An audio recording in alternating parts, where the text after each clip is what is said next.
다 함께 사도신경 하심으로 하나님께 예배를 올려드리겠습니다. 나는 전능하신 아버지 하나님 천지의 창조주를 믿습니다. 나는 그의 유일하신 아들 우리 주 예수 그리스도를 믿습니다.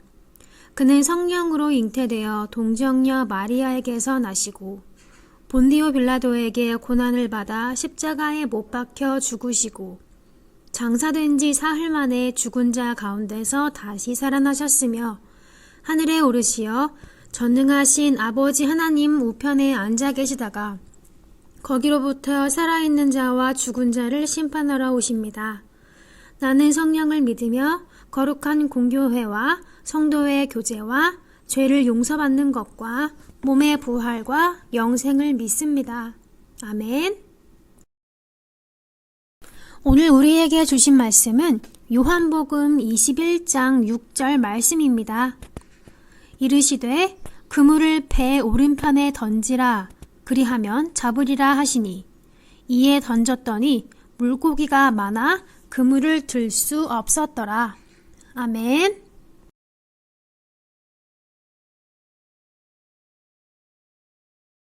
여러분, 혹시 처음 겪는 일인데 마치 이전에 겪어본 일 같다는 생각이 든 적 있나요? 똑같은 일이 되풀이되는 것 같아서 참 이상하다. 꿈에서 본 건가? 하고 고개를 갸우뚱하게 되는 경험 말이에요.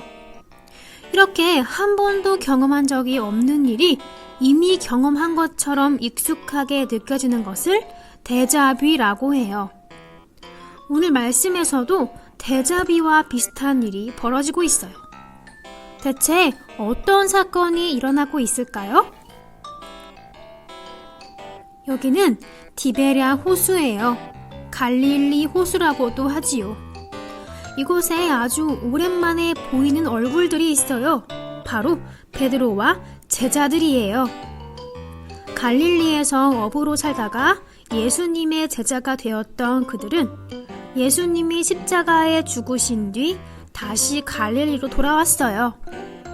어두컴컴한 밤, 제자들이 고기를 잡기 위해 배를 타고 디베랴 호수로 나갔어요.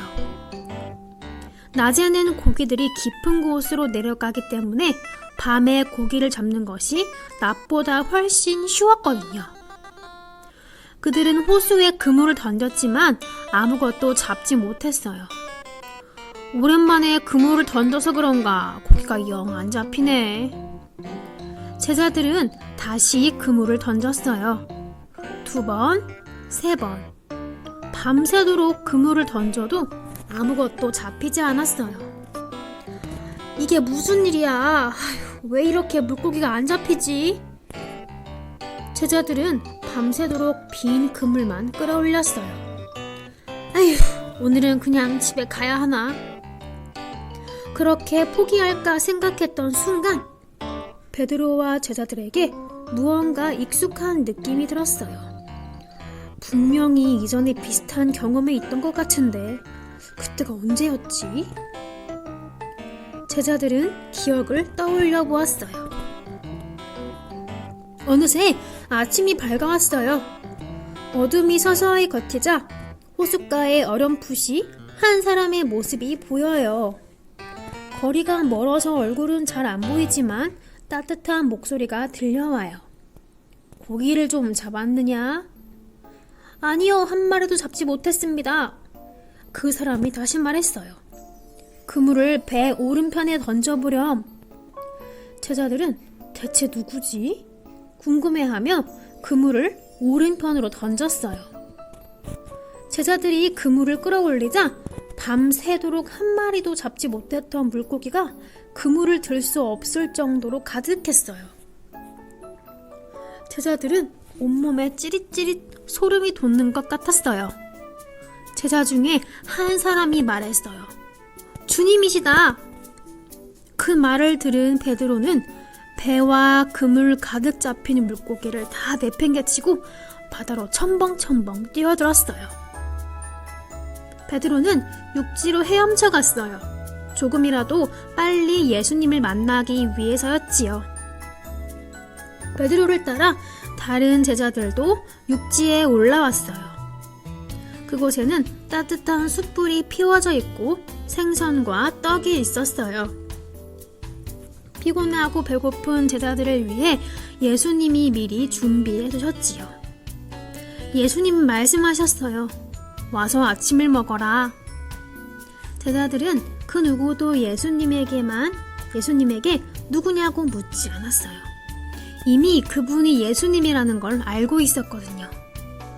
그렇지만 제자들은 예수님에게 반갑게 인사를 할 수도 말을 걸 수도 없었어요. 오늘과 똑같은 일을 경험한 그날, 즉 예수님이 처음 제자로 불러주셨을 때가 생각났거든요.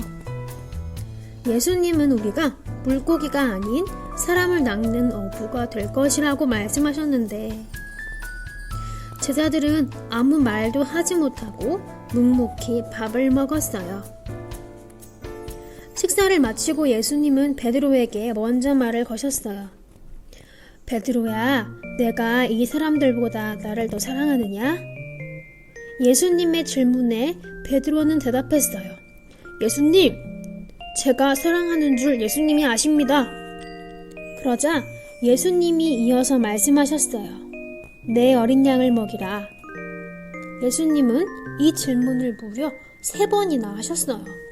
그리고는 내 어린 양을 먹이라, 내 양을 치라, 내 양을 먹이라 이렇게 3번이나 당부하셨지요.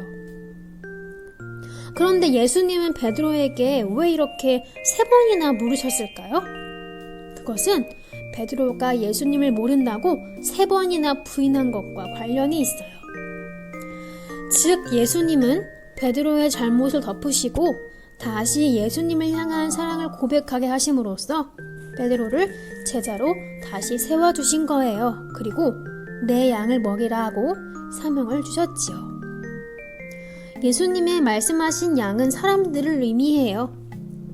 양을 돌보는 목자처럼 많은 사람에게 예수님의 사랑과 복음을 전하라는 뜻이지요. 예수님은 베드로를 처음 만난 날 사람을 낚는 어부가 되라고 그에게 말씀하신 것처럼 다시 한번 그를 제자로 부르고 사명을 주셨어요. 베드로와 제자들에게 다시 찾아오신 예수님은 지금 우리에게도 찾아오세요. 그리고 예수님의 제자가 되라고 말씀하세요. 그리고 우리에게 다시 시작할 힘과 용기를 주세요. 누구야? 내가 나를 사랑하니? 나의 사랑을 이웃에게 전해주지 않을래? 우리 주변에는 예수님을 모르는 사람들이 많이 있어요. 예수님의 말씀을 기억하며 그 사람들에게 예수님의 사랑과 기도하겠습니다. 복음을 전하는 어린이가 되기를 제자들에게 다시 찾아오시고 마지막까지 사명을 일깨워 주신 예수님을 기억합니다. 그리고 그분이 지금 우리에게도 찾아오시고 우리를 제자로 불러주시니 정말 감사합니다. 예수님의 말씀대로 우리 이웃들에게 사랑으로 복음을 전하는 청년교회 어린이부 친구들이 될 수 있도록 도와주세요. 한 주간도 함께 해주실 줄 믿습니다. 예수님의 이름으로 기도합니다. 아멘. 주기도문으로 예배를 마치겠습니다. 하늘에 계신 우리 아버지, 아버지의 이름을 거룩하게 하시며 아버지의 나라가 오게 하시며 아버지의 뜻이 하늘에서와 같이 땅에서도 이루어지게 하소서. 오늘 우리에게 일용할 양식을 주시고 우리가 우리에게 잘못한 사람을 용서하여 준 것 같이 우리 죄를 용서하여 주시고 우리를 시험에 빠지지 않게 하시고 악에서 구하소서. 나라와 권능과 영광이 영원히 아버지의 것입니다. 아멘.